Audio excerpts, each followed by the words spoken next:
or Shion, or Nigel Smith. Nigel Smith. So there was some representation at a relatively lower level. But in terms of the involvement of the PS in the administrative aspect of it, and the director, there was no such involvement. So we were surprised when the director came to the public and tried to quell the issue with his report, trying to mitigate or give reasons, some of them obviously reasons that cannot stand up to public scrutiny, reasons why there was overspending here, in fact in excess of 50 million of the amounts budgeted. In fact, one of the contracts that was actually doubled is the one for C.O. Williams, which moved from 27 million to approximately 54 million. It's virtually double. And he, Madam Speaker, tried to justify what happened in that case and to give the public the impression that they got good value for money. Now, Madam Speaker, we then decided to get an engineer in. And we got a very respectable and qualified engineer. And I'd prefer to leave the name anonymous, but to say that this particular engineer, Madam Speaker, is also a director of public works in a neighboring island, someone who has extensive experience dealing with these issues, and someone, Madam Speaker, who also presided over the development of a stadium in his country, so that this person is integrally involved in this type of work. And after, Madam Speaker, we got the report from our engineer, a copy that we could make available to the honorable members. In fact, this report, Madam Speaker, is on taken sides. So this is not a fictitious report as indicated by the member for Rural North. This is real. This is a real assessment that was done by a human being who is eminently qualified, someone who went in there, did the work, took all the photos. In fact, he has given us tangible evidence. Whereas the Director of Public Works gave us a lot of subjective information. This engineer went in there and gave us tangible information supported by photographs. And as they say, Madam Speaker, a picture tells 1,000 words. Now, in his report, Madam Speaker, which was done on February 27th, 2008, he indicated the chain of command in relation to the construction at the stadium to be Ambassador Shaul as the coordinator, Mr. Shion Samuel, the engineer, venue development coordinator, Mr. Nigel Smith, the engineer who is representing Public Works. And he says here, Madam Speaker, Ambassador Shaul, while one might not have the direct involvement in contracts, administration, and issue of contracts, which is not necessarily the case, because clearly in the letter, Madam Speaker, he said that he was putting certain proposals to C.O. Williams, which indeed was a contract. He says here that the project coordinator, such individual, is fully aware of activities Madam Speaker, on a point of order. And is expected. On a point of order, Madam Speaker. I do not think What's that... the point of order? Madam Speaker, if the member is going to speak to a specific document, I think the author of the document which is being presented to this honorable House should be made public, because here is a serious motion we're dealing with, and thorough research must be done into this author to ensure that the credibility which the member has placed in the author exists.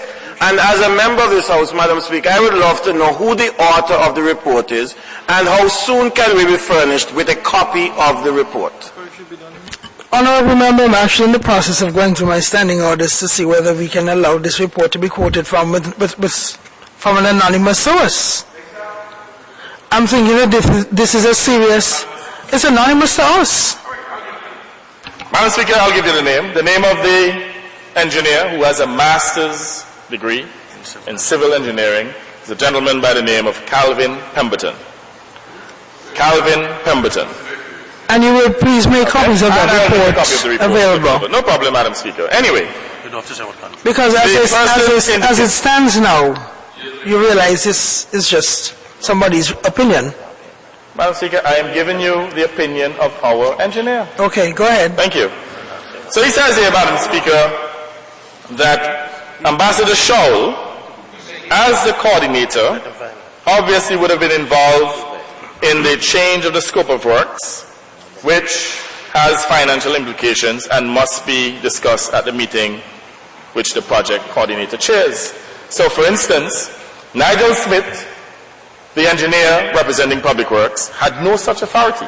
So, for those who argue, including Mr. Charles Red Barry Davis, that Ambassador Shaul had no involvement, that is absolute nonsense, Madam Speaker. The reality is, he was integrally involved in the process. I think what they're confusing, Madam Speaker, is that he may not have been involved in the administrative arrangements effecting the contract. But in terms of the decision, Madam Speaker, awarding the contracts and varying the scope of work, he had to have presided over that as the chair, Madam Speaker. I see the Honourable Member for St. John's Rural West is getting animated. But the reality is, Madam Speaker, if he had no role, then why was he appointed as the coordinator? Coordinate what? What was his role? And I hope when the member for St. John's Rural West speaks, that you will tell the nation what role did Ambassador David Shaul played in this project, considering that he was appointed the chairman of the intergovernmental group that presided over these works. So was he just a figurehead? And if that is the case, if it wasn't David Shaul, then who authorized the scope of work and the change in the scope of work and the payments? And even if, Madam Speaker, assuming that Ambassador David Shaul had no such locus, then why did he write this letter to C.O. Williams on the 20th of January 2006 indicating certain proposals, to use his word, Madam Speaker? Then he had no such locus. Why did he write that letter? And I want to put it to the members on the other side that Ambassador David Shaul must have been integrally involved.